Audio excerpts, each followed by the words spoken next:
बड़ी मुझे खुशी है, पूरे देश को खुशी है और हम कामना करते हैं कि इसकी लैंडिंग सुरक्षित हो, सेफ लैंडिंग हो, ताकि जिस मकसद से चंद्रयान गया है उसको पूरा किया जा सका। पहले का चंद्रयान क्रैश हो गया था, लैंडिंग उसकी सॉफ्ट नहीं थी। हमारे वैज्ञानिकों ने बड़ी मेहनत से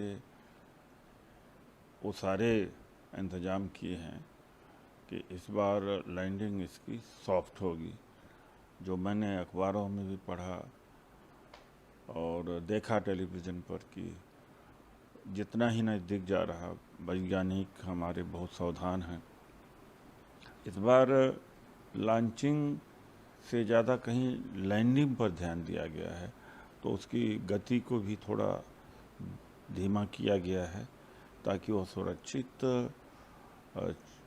चंद्रमा पर उतर सके और जो भी कार्य उसको करना हो कर सके।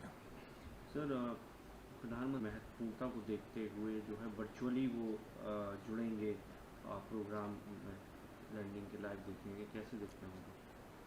देखिए, मनमोहन सिंह जी के समय में, राजीव गांधी जी के समय में, नरसिम्हा राव जी के समय में तमाम सैटेलाइट वगैरह छोड़े जाते थे, तो जिस दिन छोड़ा जाता था उस दिन खबर कहीं आ जाती थी। लेकिन मोदी जी ने 24 घंटे का इवेंट बना दिया है और जैसे कि कभी हुआ ही न हो दुनिया में। और टेलीविज़न पर वही खबरें हैं, न किसान की खबर, न बेरोजगारी की और महंगाई से देश त्रस्त है। तो भले मोदी जी इसके इवेंट बनाएं, लेकिन जो बड़ी समस्याएं हैं देश की, उसकी कीमत पर इवेंट कर रहे हैं। कीमत यह है कि भारी बाढ़ है, सूखा भी है बहुत जगहों पर, बीमारियां बहुत हैं, शिक्षा की समस्याएं हैं, बेरोजगारी की समस्याएं, उसको भी तो जगह मिलना चाहिए मीडिया में। लोग अपनी समस्याएं भी तो रखें। जब इनका इवेंट से ही स्पेस नहीं मिल रहा है, मीडिया में सारा स्पेस इनके इवेंट का ही है।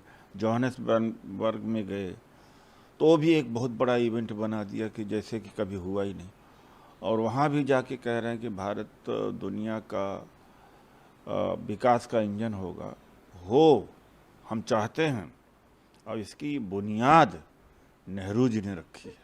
कौन सी चीज़ है जो नई इन्होंने बनाया, जिसको कोसते हैं रात दिन, आलोचना करते हैं, उन्हीं नेहरू जी ने सारा इसरो है, IITs है, यूनिवर्सिटीज है, रिसर्च इंस्टीट्यूट्स हैं, उन्हीं के द्वारा किया गया है। तो यह इवेंट बना देना इनके लिए, फिर ब्रिक्स का ये भी इवेंट बना दिया। हर चीज़ को इवेंट बना करके किसी और चीज़ को सामने आने नहीं देते हैं, उससे दूरगामी परिणाम बड़े घातक होंगे। सर, आपने ब्रिक्स सम्मेलन का जिक्र किया, पीएम डॉलर इकोनॉमी जो है हो जाएगी, तो एक तो पीएम मोदी शी जिनपिंग से बात नहीं की वहाँ पर। हमारा जहाँ चरागाह है लद्दाख में, वहाँ पर चीनी सेना पहुँच गई है, और अरुणाचल में तो गांव बसा ही दिया है, देशपांग में भी ज़मीन ले रखा है। तो यह मौका अच्छा था कि लाल लाल आंख दिखाते शी जिनपिंग को, लेकिन वो तो खबर ही नहीं है। इससे अच्छा कौन सा मौका होगा? एक बात यह है, और दूसरी बात है कि जो भी ग्रोथ आज हो रहा, इसका सारा बेस, कौन सा नया बेस इन्होंने तैयार किया है? कांग्रेस के सरकार के द्वारा हुआ। तीसरी बात है कि चाइना, अमेरिका करीब करीब 30 ट्रिलियन डॉलर की इकॉनमी है, जिसकी आबादी 32 करोड़ है। चाइना की आबादी हमसे कम हो गई, लेकिन उसकी इकॉनमी 26 से 27 ट्रिलियन है। अगर परचेजिंग पावर पैरिटी देखें तो अमेरिका से भी बड़ी इकॉनमी है चाइना का। तो ये बताएं कि जो करीब 10 साल से है यहाँ सरकार में, उसके हिसाब से क्या किया। आप एक तरफ इकॉनमी बड़ी बना रहे हैं, दूसरी तरफ कर्ज कितना लग गया है, लगभग 160 लाख करोड़ का कर्ज। पहले 55 लाख करोड़ तक का ही कर्ज था। तो एक तरफ तो ग्रोथ आप दिखा रहे हैं, दूसरी तरफ जो कर्ज की मार है उसका क्या है। अंदर से अर्थव्यवस्था हमारी खोखली है और धड़ाम से गिरेगी। ये सब झूठ बोल रहे हैं। 24 का चुनाव के लिए एक मैनेजमेंट है, जो बैंक घाटे में जा रहे हैं, बड़े बैंकों के साथ मिला दे रहे हो। जो प्रोजेक्ट इन्होंने लॉन्च किए थे पूरे नहीं हो पा रहे हैं और कई लाख करोड़ के घाटा है देनदारी है प्रोजेक्ट को पूरा करने के लिए। तो यहाँ से पैसा लेके वहाँ, वहाँ से पैसा लेके वहाँ, आरबीआई का पैसा लेके यहाँ, वहाँ ऐसे काम चल रहा है। अर्थव्यवस्था बहुत खोखली है अंदर से। बाहर से अर्थव्यवस्था का भी इवेंट मैनेजमेंट ही है हमारे देश। सर, उन्होंने इस बात का भी जिक्र किया कि जो इन्वेस्टर्स हैं जो प्राइवेट सेक्टर के लिए खोल दिए गए हैं, ओपन हो गए हैं, तमाम उन्होंने भारत की उपलब्धियों के बारे में बताया। इस पर आपकी क्या? जब टिकटॉक बैन किया था कोविड के टाइम में, और खूब बढ़ चढ़ के बोलते थे कि हम चाइना के वस्तुओं का बहिष्कार करेंगे, और होली का रंग और खिलौने, छोटी छोटी मूर्तियों का बहिष्कार का बड़ा ऐलान किया। आज हालत क्या है कि चाइना पर ज़्यादा से ज़्यादा हम निर्भर हो गए हैं। बगैर चाइना के हमारा बिजनेस व्यापार नहीं चल सकता है। तो ये तो बात इनकी कहने की है। आत्मनिर्भर भारत बनाने के मतलब है कि चाइना निर्भर हो जाए हम। तो इन्होंने चाइना निर्भर बना दिया है। ये सब इनकी गपोड़ी बातें हैं, सब गपोड़ी बातें हैं, कोई सच्चाई नहीं है। ये इन चीज़ों के ऊपर एक चीज़ पकड़ लेंगे, growth rate growth rate growth rate. अरे भाई, आपका ट्रेड डिफिसिट देख लीजिए एक तरफ, बैंकों का किस तरह से एनपी हो रहा है। 2, तीसरी बात आप देख लीजिए कर्ज भारत के ऊपर कितना बढ़ा है। चौथी तरफ आप देख लीजिए कि आप 80 करोड़ लोगों को 5 किलो राशन पर जिंदा रख रहे हैं। तो कहाँ है?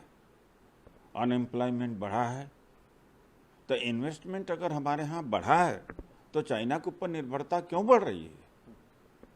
सर, धर्मेंद्र प्रधान ने कहा है कि आप देश के यंगस्टर्स को किस तरीके का मैसेज देना चाहते हैं। ये कोई पॉलिटिकल डॉक्यूमेंट नहीं है, ये फिलॉसफी डॉक्यूमेंट है 21वीं सेंचुरी का।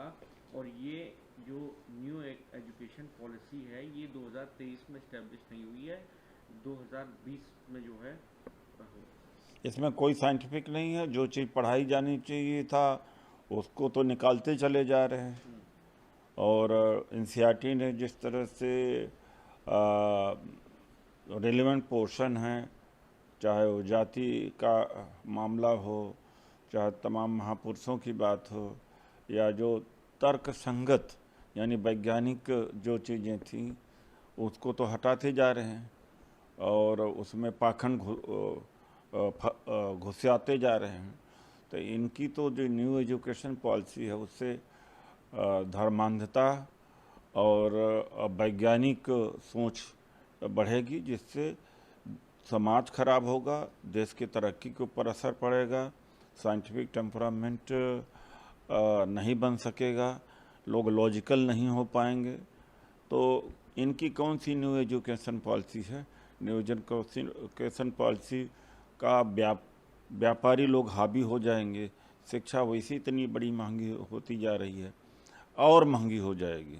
जहाँ दूसरे देश डेवलप कंट्रीज में करीब करीब शिक्षा फ्री है, जर्मनी जैसे देशों में, आज हमारे यहाँ एक बच्चों का जो छोटे छोटे बच्चे हैं इनका पब्लिक स्कूल में 12,000, 16,000, 18,000 रुपये महीने है, जितने का एक आदमी का वेतन है, महीने का वेतन है, उतना बच्चों की फीस का है। ये क्या है इनकी new education policy? Sir Mamata Banerjee ने से आप उनके इस बयान को देखेंगे लगातार? नहीं तो है ही है, ईडी से तो पार्टी चला रहे हैं, ईडी से चुनाव जीत रहे हैं, इलेक्शन कमीशन से, ईडी से देख रहे हैं।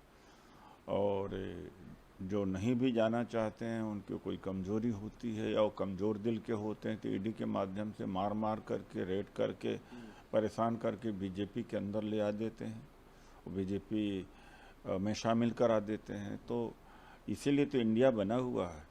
अब तो ममता दीदी इंडिया को मजबूती से इंडिया के लिए काम करें, सब लोग मिलकर काम करें, नहीं तो ना संविधान बचेगा, ना देश बचेगा, ना डेमोक्रेसी बचेगी। उसका हल यही है। सर एचडी कुमार स्वामी ने सामने नहीं रुकेगा, उनके दर्द को हम समझ सकते हैं। उनका वोट बैंक इधर आ गया, हमारी तरफ आ गया, तो उससे उनकी सीटें कम हुई हैं। उनकी पीड़ा को समझ सकते हैं, उनके दर्द को समझ सकते हैं, और इसी वजह से अब वो बीजेपी की तरफ जा रहे हैं। जो सेकुलर कभी कहा अपने आप को कहते थे, लेकिन सत्ता और सेकुलरिज्म को चुनने की बात आई तो सत्ता चुनते हुए जा रहे हैं, सेकुलरिज्म को छोड़ रहे हैं। तो वो क्या हमें बताएंगे? सर देश की राष्ट्रपति द्रौपदी जी ने, वो तो बहुत पुरानी बात है, आज की नई बात नहीं है। तो वहाँ तो यूसीसी बहुत पहले से लागू हुआ, आज से थोड़ी लागू है।